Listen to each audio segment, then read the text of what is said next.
Hey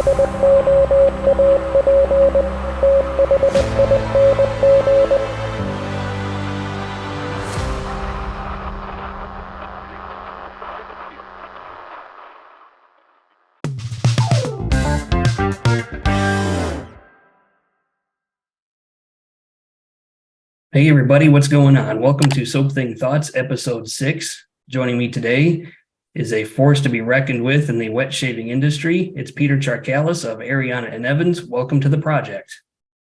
Hey Benjamin, how are you? Good to be here. I'm doing great. How are you doing? Doing well, thank you.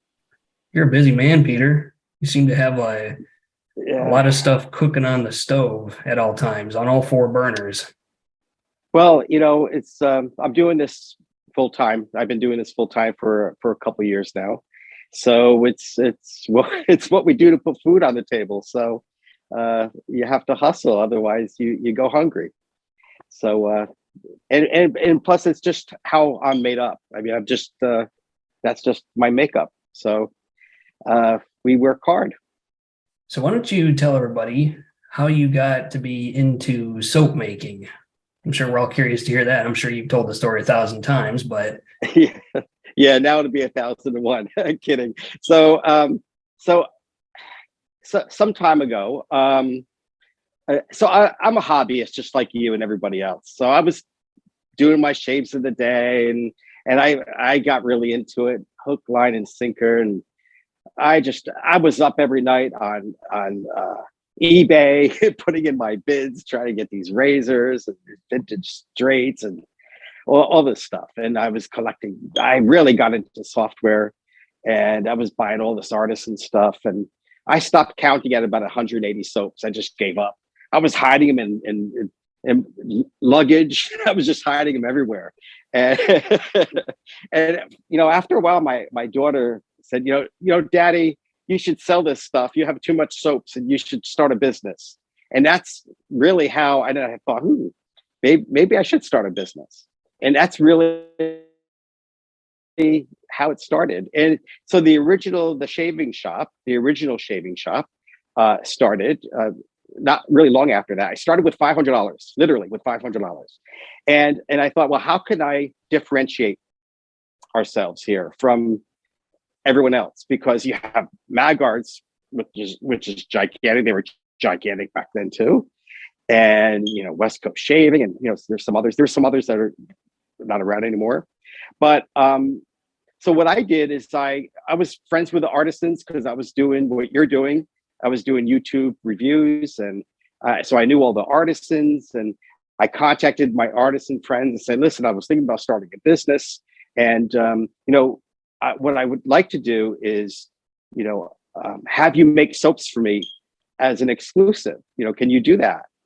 And so this way I could really differentiate myself from everyone else. So I would have something that nobody else would have, and they wouldn't even sell it. So it would only be available in my store. So now everyone's doing that. But at the time I was really the only one doing it. I mean, MadLabz had their own brand. I think, who's doing it? I forget who's doing it, but they have their own stuff, their MadLabz brand. But I was just doing this with several different artisans. That's called white labeling. So that's that really yeah, exactly. Okay. So that's really how we started. And then from there we grew into the club. So what I tried to do is set up an Amazon Prime for wet shavers. It was a very, very, very big undertaking. And I really wasn't geared to that. I had no idea how much of an undertaking it was. So I set up with Shopify. So I moved from one platform to another. I had Shopify. Shopify had all these apps. I'm going to try to condense this a bit. But I had all these apps, and I had this one app they said, oh yeah, we could do this stuff. And it never worked properly. It was just an absolute nightmare. There was so many headaches. And from day one, it crashed within an hour of my grand opening. And so we had artisans that were able to sell. I had also exclusives. They were making stuff for me, but they were able to sell, just like on Amazon, they were able to sell their stuff at our store. And people were able to get memberships. So we had different we had gold, diamond, and platinum memberships, I believe. And so it worked out. We kept growing, but one thing that was not working out was there was no consistency. So I had my club brand, but there was no consistency from vendor to vendor. So they were making products for me, but they were using their own labeling, their own their own base, right? So there was no consistency there, and also I was dependent on them. A lot of times we would run out, and I wouldn't get product for weeks, or even maybe a month or two. So I decided, you know what, I'd like to see if I can do everything in-house and give it a shot and see what I can do. So I decided to give it a go. What's the worst thing that could happen? I fail, and then we just continue on. So I decided to give it a go. I knew I wanted to do a tallow base because I was always a big fan of tallow. I was always a big fan of Cold River Soap Works. I don't know if you remember them. I don't know if they're still around. I don't think they're still around, base, but I do remember them. Oh, they're fabulous. They had a fabulous base back in the day. And they were goat's milk and lanolin. And so I knew I wanted tallow, goat's milk, lanolin, and some other stuff. So I gave it a go. Didn't know really what I was doing. A couple people helped me out a great deal. The one that helped me out the most was Stefan from the Holy Black. So I got to know him from the New York City meetups. I'm in Connecticut. He's in Long Island, so he's not too far from me. And he gave me a laundry list of things I needed to get. Like, he said, okay, you need to get an induction cooktop. You need to get a 20-quart stainless steel pot. You need to get an infrared thermometer. You need to get this. You need to get that. At first I said, well, what's an induction cooktop? I never even heard of that. And so all these things he said I needed to get. And it was just a laundry list, and half the stuff I got on Amazon, and most everything I got on Amazon. And so that's just how it all started. I finally got the stuff in. I set up in the kitchen. He said, no, it wasn't him. It was Vita from what was Oleo at the time, now Chicago. Is it Chicago Soap Company? Chicago Grooming, I think. Chicago, yeah. And then, and she's also making soaps, I guess, for Mammoth. She said, what was it that she said? With Vita. So what Vita suggested was there's a soap calculator that you use. So you figure out all the ingredients that you want, and you put it through this soap calculator. So it goes through this whole process of saponification. So you want to make sure that everything is calculated properly, and it goes through, and you have all the right, for the lack of a better term, with the right measurements. So everything is fine, and it's not, you don't have too much lye or whatever. So so I was using, there's many out there, but I was using soapy.com. And then that's how I started. And with my very first soap, so I was using a micro, at the time I was using my wife's little micro crock pot. It was like this big. And everything I purchased, the butters and stuff I purchased from Amazon. And the very first pot is saponified. And they taught me about the old-fashioned way of checking for saponification, where it's like a taste test. You see if there's the zap test, we call it. So really? I tasted and make sure it wasn't. Yeah, that's the old school way of doing it, where it's like if you could tell when it's not saponified, where you get this little zap. It's almost like what's the size battery where it's a square battery? When you're a kid, you ever put your tongue on it, you get like a little zap. You know what I'm talking about? Yeah. 9 volt. All right. So it's very similar to that. So you get this little, almost like a little zap. And so when you're not getting that zap, it's saponified. And so that's the old school way of doing it. So it was saponified, and I ran, literally I stuck the spoon into the pot, and ran into the bathroom. And with the soap still, now it's a hard, and with the soap still on the spoon, I brushed and I started to, test it out while it was still on the spoon and building up a lather. And, I said, oh my God, this is actually working. My first go at this. And it wasn't bad. It was actually as good as, some soaps that I've shaved with. So I thought, all right, I might be onto something here. So it was my very first go. It was something that was actually decent. So I kept at it. And when I kept at it, like I was making, I don't know, 7 to 10 new pots a day, new different recipes, just going over and over and over and over, 7 days a week. I mean, not all day, but all night. And when I got to a point where I thought I was ready, then I contacted my friends, so Ruds and Chris Bailey, Anthony Esposito, guys I knew from a lot of these guys were YouTubers. So guys, just as a hobbyist, guys I was friends with, and I mentioned David Gonzalez, and so just a bunch of guys. And I sent it to everyone and had them test it. I said, okay, so I want you guys to, give me honest feedback. And I said, the one thing, because I was a YouTuber and guys knew me in the community, I said, listen, it has to be really, really good. It can't be just decent. It has to be really good. And it has to be unanimous. So if one guy says that it's not quite ready, then it's not ready. It has to be unanimous that it's ready for prime time, and then we'll release it. So there was always somebody who would hold out and say it's not ready. I think it was Rudd. Everyone said it was ready, and Rudd said he's always a stickler with post shave. So the post shave wasn't right.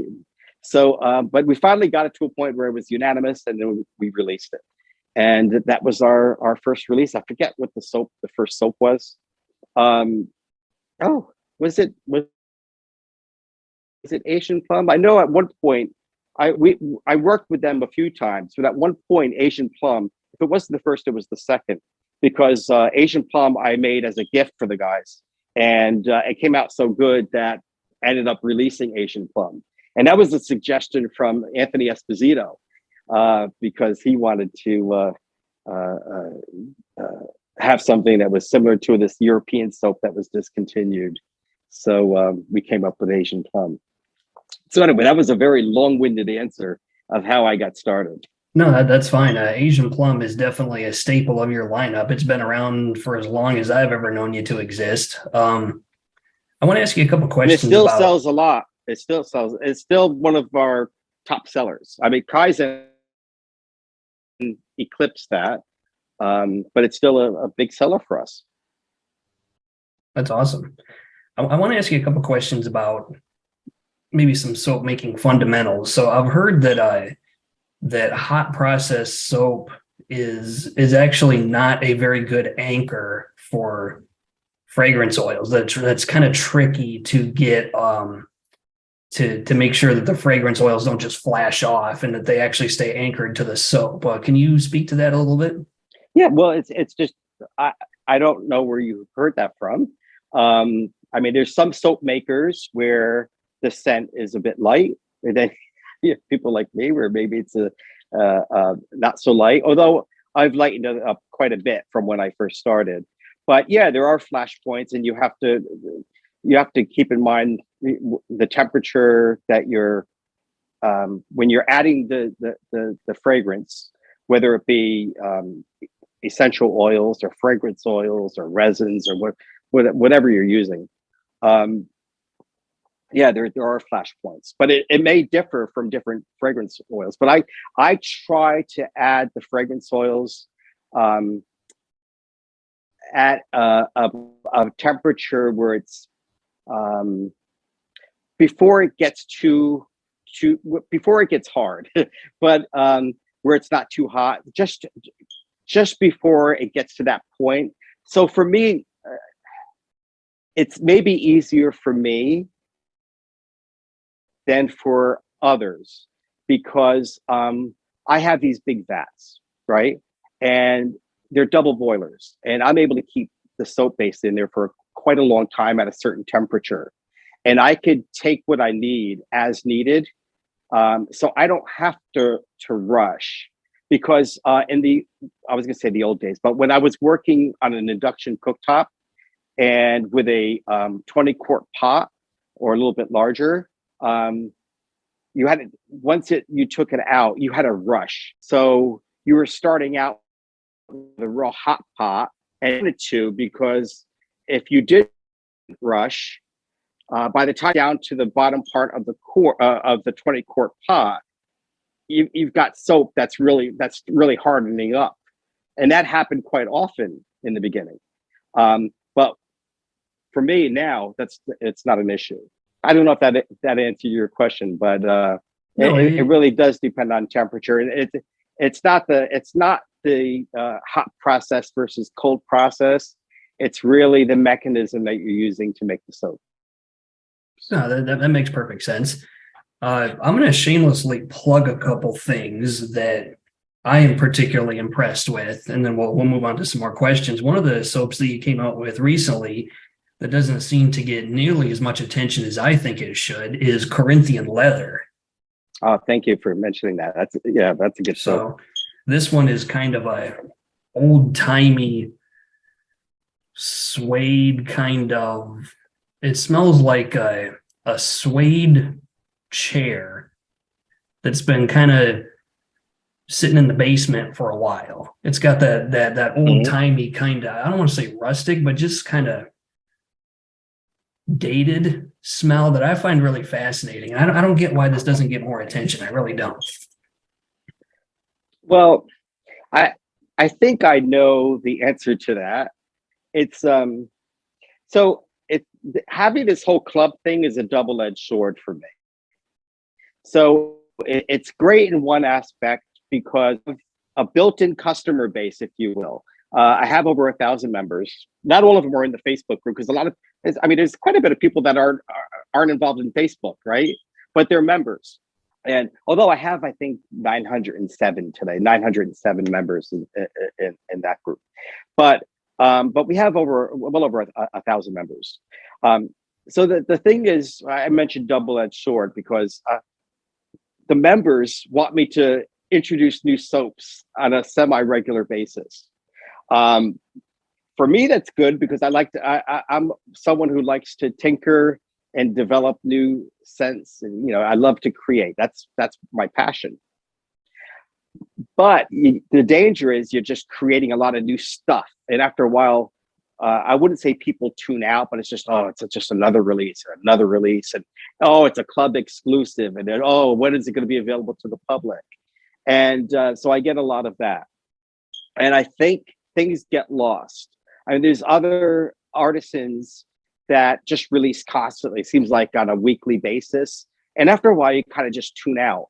And I think I've fallen into that a bit, but it's a necessary evil because of the business model that I'm in. Now, a lot of what I introduce initially to the members get introduced to the outside, to the public. But by that time, maybe it's lost its steam, right? So I think with Corinthian leather, that could be a possible reason. But that, for me, that's one of the best leather scents that I've ever smelled. I'm not just saying that because it's mine. It's a really, really good leather scent. Do you pick up a little bit of that spice, that little spiciness? So it's the Elemi. You should look it up. ELEMI. It gives it a nice touch. There's some vanilla in there. Using two different leathers. I'm just using a basic. I'm actually using three different leathers, but one is this Russian leather, which is just almost like a dirty.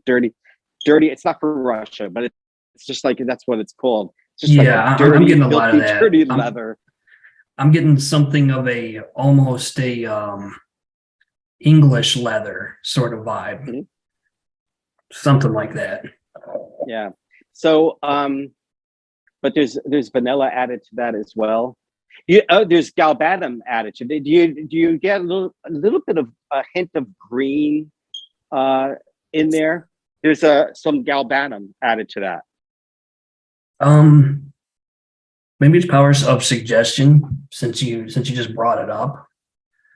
Yeah, I can see that. I gotta really search for it. Not a lot. Yeah, you have to search for it. I didn't tell you, maybe you wouldn't notice it, but it's just added to the complexity of it. So yeah, so thank you for mentioning anyway. I like it a lot. So I had El Gaucho, which was my first leather set. That was just a very basic plain leather. I had that for a few years. That was my very first. And then I had Charlatan's Traits. This is far superior to those two, in my mind anyway. Right.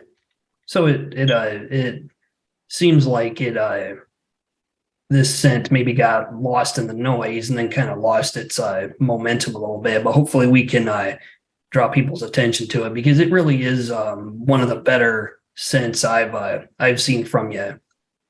Thank Certainly you. Of 2022. It was a good one in my personal opinion. So how I'm curious though, how finicky of a process is soap making? Like, for example, if you take if you say, okay, my recipe has X amount of tallow in it, if I were to just rip that out and replace it with the exact same amount of duck fat, would all the other ingredients pretty much hold together, or will it throw the whole recipe into a tailspin? Oh, it wouldn't throw it into a tailspin. It would be slightly different. I haven't tried it, but I have tried it with because I use both lard and tallow. So I've tried all lard. I've tried all tallow. In fact, my very first soap base was all tallow. Was before I introduced lard into the mix. And excuse me. So there's a slight difference. For me, when I added lard to the mix, I added a little extra dimension, a little extra creaminess to it. So there'll be some different nuances, different differences, but nothing drastic. But you always have to check the calculator, because there are differences, and you have to check the calculator, because that will change the amount of lies that you would add to the recipe. Okay. I'm gonna plug another one. This is actually my personal favorite from your lineup, and I'm not sure if this one gets probably the attention that it should. Maybe I'm wrong, but I think Signature is just a brilliant use of bourbon and sandalwood. Like, I cannot believe how good this smells. There's a sweetness to it that I've never smelled anywhere else. Thanks. We smell quite a bit of it. The thing is with the club branded soaps, you'll never see as many of the club branded soaps as Ariana and Evans. Ariana and Evans is just at a point where we're worldwide. Club branded soaps, for the most part, are sold just within the shaving shop and club. Some are exclusives just for members. Most are available to the public at some point. Very few I've released to some retailers. So Signature, for example, is available. Chasing the Dragon is available. Just one or two others. So Magards and a few others. Actually, all of them have access to Signature and Chasing the Dragon. Is Khalifa available? I don't know if I made that available to the public. I think I have. But yeah, so Signature is available. But that's the reason why maybe you don't see it as much as some of the A&E stuff. Okay, that's fair enough. I mean, yeah, it makes sense. If you have one brand that's kind of behind a paywall, and then another that's not, the one that's not is gonna get all the general public's attention. That makes perfect sense. I'm wondering if you can tell me, how does a idea for a shaving soap go from a thought inside your head to physical paper to a finished product? So I work differently than a lot of guys. Usually I come up with an idea. So I'm more visual. So I come up with an idea on the label and I let the label help guide what the scent is going to be. That happens a lot with me. Many times I'll create the label first. In the group, I'll post a label that I've created, and it'll be out there 6 months before it actually is released. And that's because I have no idea what the scent note, or maybe I'll post, these are what the scent notes are going to be today, and because it just came up with the idea in my head. So I share these ideas within the VIP group. I do that often, so members get an idea of where my thought process is and what I'm thinking of and my ideas for new scents. I do that a lot. So that is primarily how I create.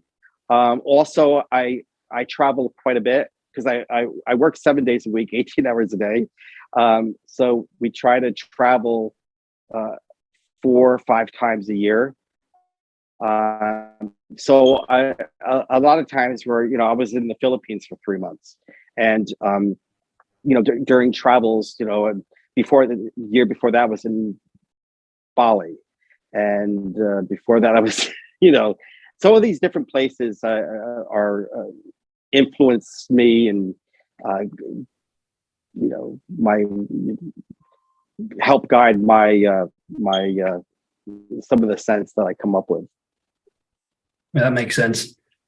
For those of you who are watching, Indo Ink is a really good example. So I don't know if you have tattoos. So this, I have if you can see, there's a temple here. This temple was I got in Bali, and that tattoo shop was the inspiration for Indo Ink. So I created the label first, and then so I knew there were certain scents that was kind of stuck in my mind, and that's how that came about. So it's really based upon travels and stuff like that. Yeah, that makes perfect sense. So for those of you who are watching, you might have noticed that we're having some occasional connectivity issues, and so if you see Peter Charkalis, his mouth might be moving 5 seconds slower than he is, but this guy's going 1,000 miles an hour anyway, so that's just par for the course for him. Sorry about that. I didn't realize that we're still getting that delay. Yeah, it's happening occasionally, but for the most part, I think we're going to have a satisfying video, so I'm not super worried about it. Let's do another one that I don't see that often. That it's actually kind of a sleeper, I think. It's L'Orange Verte. L'Orange Verte. Yeah. This one has almost a Tour d'Hermes like kind of effervescent, dirty orange kind of thing going on. Yeah, I know it's not based on that scent, but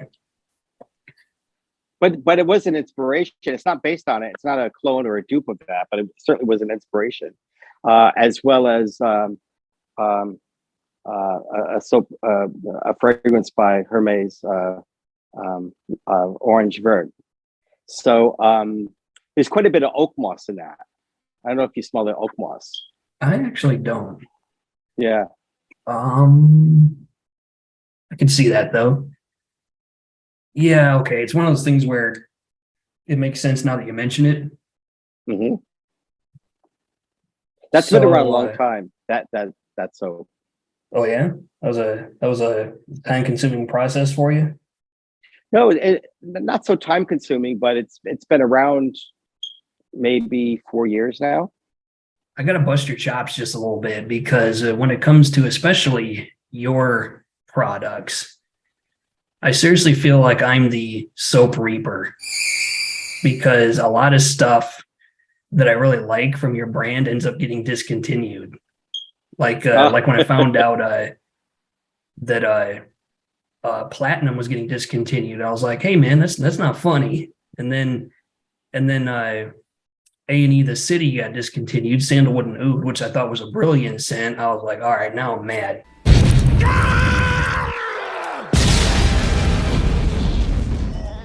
And then when this soap had to sadly go away, then I was like, all right, I seriously think this dude hates me.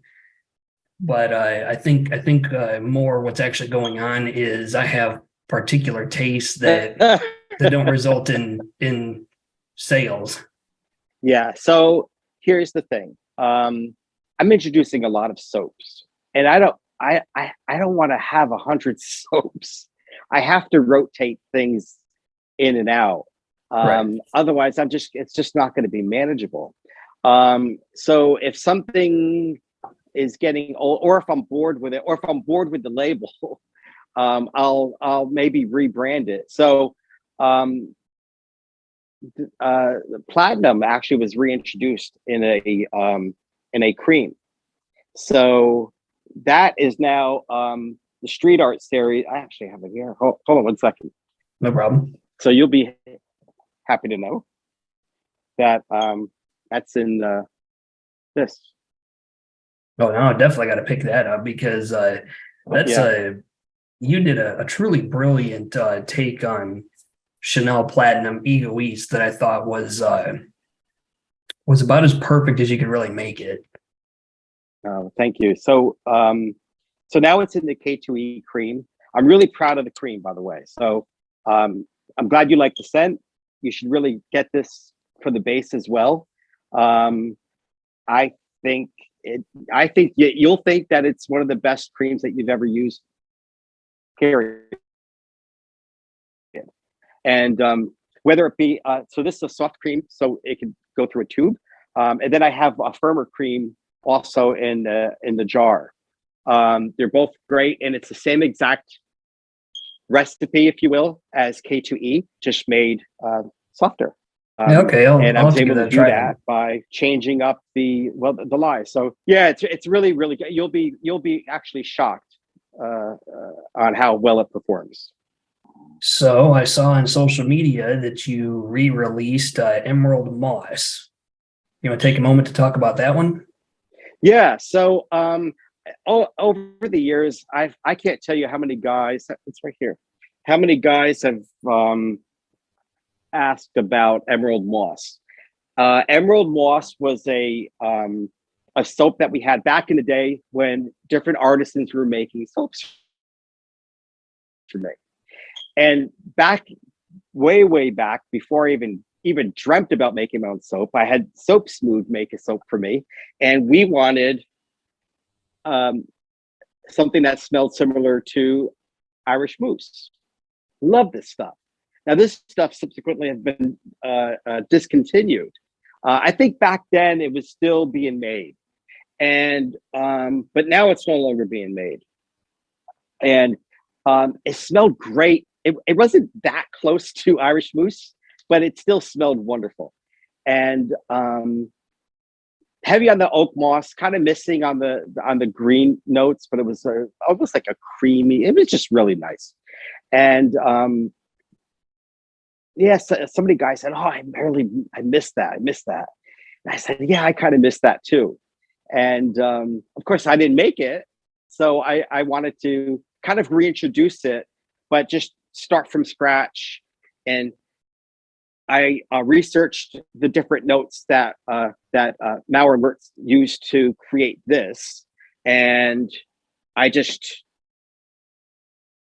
worked on my own version of Emerald Moss, using mostly essential oils and resins.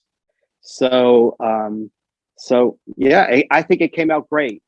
So far, the feedback's been wonderful. I mean, to me, it's pretty damn close to the original.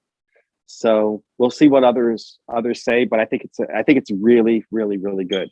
So we'll see what everyone else says. I got a puck coming in the mail, so I actually have a couple of aftershave bottles of Irish Moose. I was lucky enough to grab those before it got discontinued, so I'll be able to take a look at it and maybe give some feedback. One more question about soap making fundamentals.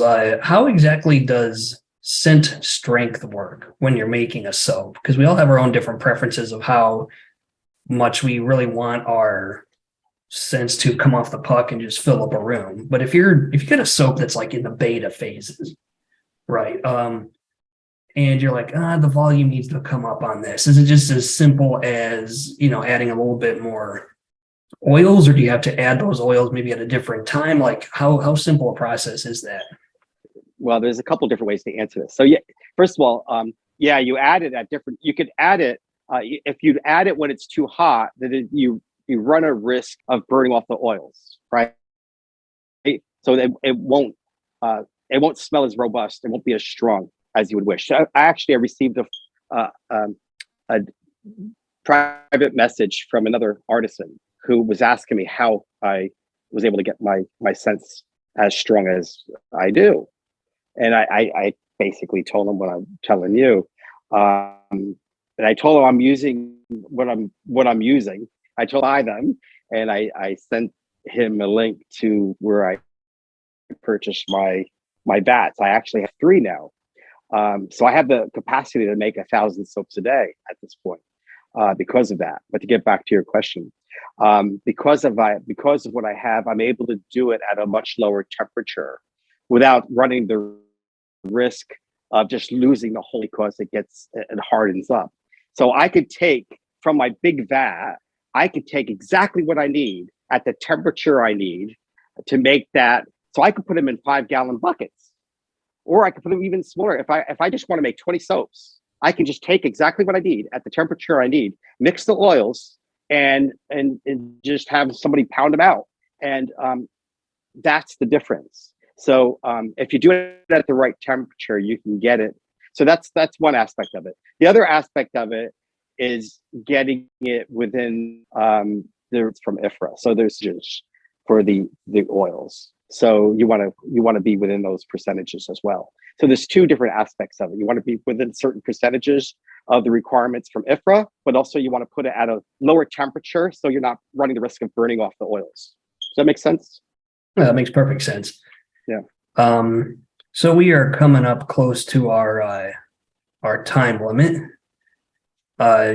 Zoom isn't going to kick us out because I got the subscription. We do want to keep these videos a consistent length. Now it's time for the elevator speech. If you were in an elevator with somebody who had never met you, didn't know a thing about you, how would you sell your products to them in 30 seconds? Our brand, Ariana Evans, we make fragrances. We make shaving soaps, the old-fashioned kind, the kind that your great-grandfather used to use. It's a small niche market, but we're fairly well known worldwide. We make candles. We're really getting big into the skincare. But what's great about the products that we use is that it's wonderful for the skin. If you're using the I'm not the old-fashioned, but if you're using the gel, and which is all chemicals, if you look at the back of our products, you can actually pronounce the names of the ingredients. It's all natural, and it's not harmful chemicals. So it's good for your skin. Your skin will thank you, and my family will thank you for doing business with us. But our products are great for the skin, and they'll last longer than that crappy gel or that foamy stuff. And also, if you're going to get into wet shaving, the cost of a blade is like pennies compared to what the cartridges cost you. So it actually will save you money. Now that's a lie because I don't think anybody saves money in wet shaving, do they? But actually you could, but you all get kind of catch the bug, don't we? You could if you have a lot of self-discipline, which sadly a lot of us don't. But yeah. That was one thing I forgot to talk about was the shave butter. I don't have one on the table. I forgot to grab one, but I'll put an image of it up on the screen. And that's you're gonna hate me. You're gonna hate me. You're gonna hate me. The shave butter is going away. What? Okay, fine. I'm cool. I'm fine. The thing is, the shave butter was our Benjamin, the shave butter was my first entry into the vegan soaps, and I knew I can do better. VR1 is just a better base than the shave butter. It's Right. it's just better. So, have you tried the VR1 yet? I haven't tried the VR one. I'll have to try that. What I really Yeah, liked about the shave butter was was the packaging. It had a really elegant kind of shelf appeal that I thought would resonate with people. But I it guess didn't. like I said, I am the soap reaper. Yeah, here's the problem. It Two things. I I was hoping that would really take off. The hobbyist guys, they want a larger mouth. They want a larger or wider jar. So the complaints that I got about, they didn't care that it was an elegant jar. They wanted something that was wider. The elegant part didn't matter to them. Some guys actually said that it looked girly to them. Other guys said, "Oh, I like the label. I like the crazy, the artwork. I'd rather have artwork. I buy because of the artwork first." I can't win, no matter what I try. There's always there's always something. So, but the thing is, those jars are incredibly expensive compared to the others. When I first I wanted to tried my hand at the vegan soaps, right? So I think the shea butter was great. I was very, very proud of that. But I knew I could do better on that. The thing is that I wanted to do something only using essential oils. So I created everything from scratch using not only essential oils, but essential oils, resins, and absolutes. So that whole offering, that's all I used. There was no fragrance oils whatsoever, and I thought people would be really attracted to that. But my tallow outsold that. There was just no comparison. So this is a business. If this was just a hobby business, right? Still doing this out of the making, hoping to make enough money for a car payment, then I wouldn't care. But it's a real business, and I'm putting my daughter through college, and I've got this big new facility here, and I've got a facility in the Philippines I have to pay for. And No, I get it. Like I understand it. It's a business. Well, I mean, I guess the shea butter will have to move over to my museum of soaps, or right next to Summer Fig. So, but it is what it is. I mean, the sad fact of this business is that scents come and go all the time.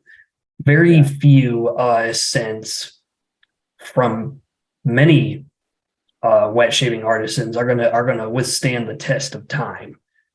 Like for example, Asian plum was one of those things that was just the right scent at the right time that everybody can smell that and go, whoa, love it or hate it. It's a different scent that you're not used to smelling. And so it's an attention getter, and it always will be. But that put us on the other map. scents come and go. Yeah, that Asian plum really put us on the map. And then Kaizen, not so much the scent. The scent is nice, but the Kaizen base just exploded for us. And oh man, so I didn't even touch on this. I lost my job the same time. So I had a nice job. I lost my job the same month that the Kaizen. I was still doing this in my kitchen, and I lost my job of 17 years at the same time that Kaizen came out. And I'm well into my 50s. I'll be 60 in 7 months. And I lost my job. This is during the height of COVID. I said, "Holy shit, what am I going to do?" I mean, we're having fun with this business, and people know who we are, but we're not making enough to make a living at this. What the hell are we going to do? And but then Kaizen came around, and it just exploded. So someone was watching over us, and it's the whole thing. When a door closes, another door opens. That kept us alive. That soap, that base. So that not only exploded in the U.S., it just worldwide. It just really took off for us at a perfect time. Literally the same month I lost my job. Funny how things Yeah, so change. sometimes you just end up in the right place at the right time. Is there citrus in this? Yeah. It smells like there is. Yeah, a lot. Yeah. Smells like it's mostly Oh, it's an orange definitely a scent. citrus forward. Yeah. There's a good amount of bergamot in there as well. Well, I suppose we ought to do the frag out. Did you bring a fragrance to take us out with? Yeah, I did because because this was my inspiration for another new soap. So shameless plug. Orto Paris perfumer and Nasamato makes Black Afghano, which Khalifa was based upon Black Afghano. So Orto Parisi makes Bocanera. You can see how much I like this.